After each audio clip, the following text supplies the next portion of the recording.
Hello, this is Felt.Buzz. This is four parts of a story that I've written as part of the 365 Days of Writing Challenge. 5-minute free writes each section, or each part.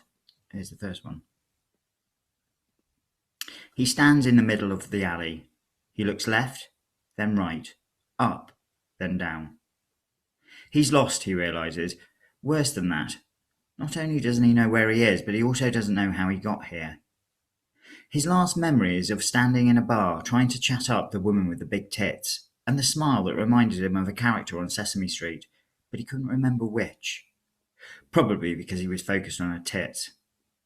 He pats down his trousers, trying to search for his phone, his wallet, his keys. He has nothing.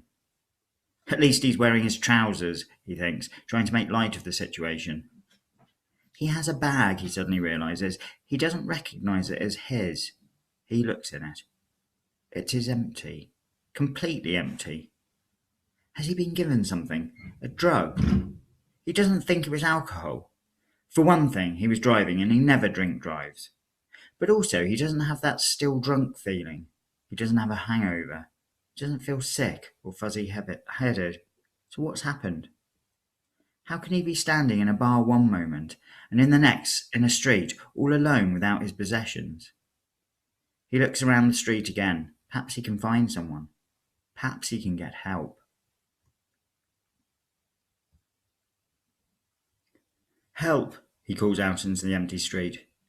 He stops and tries to still his breathing, trying to hear a response. His heart thumps in his chest, but aside from that, all he can hear is silence. No traffic, no birds, nothing. "Anyone there?" he shouts again, and then there is a white flash. He closes his eyes, an instinct to protect them, and then he wobbles. He doesn't know how to describe the feeling other than wobbles.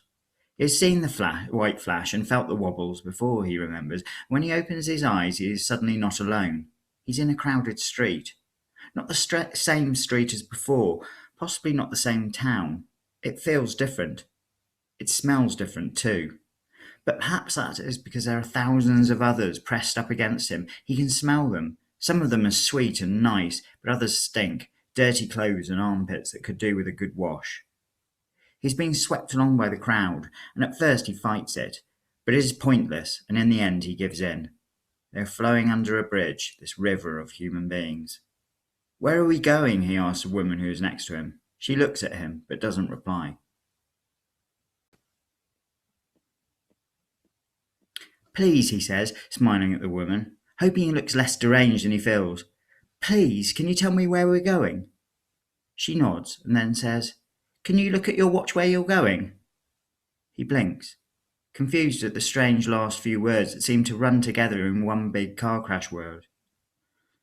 Instinctively he looks at his wrist, where he once wore a watch, but now his wrist is bare, and at the same time his feet strike something, and he trips, and as he falls he puts his hand out, and now he sees a watch on his previously empty wrist, and he knows he's going to crash face first into the pavement, but there's a white flash and everything wobbles again, and he feels sand in his face and the crunch of it against his teeth in his open mouth, and suddenly he finds he's not on the street after all, but on a beach.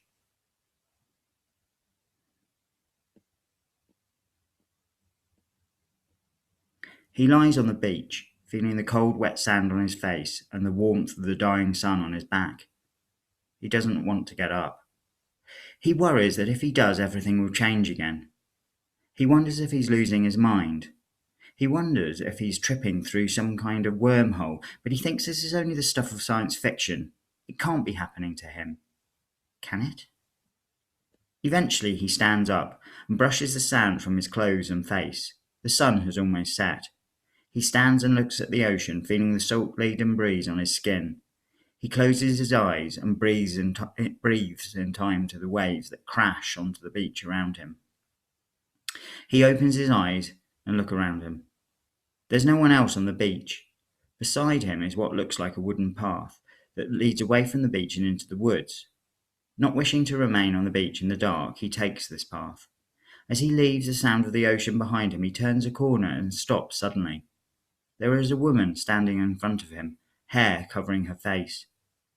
"You all right?" he says, thinking the woman reminds him of something he saw in a horror film. The woman does not say anything. He approaches her. He's not sure if she's breathing.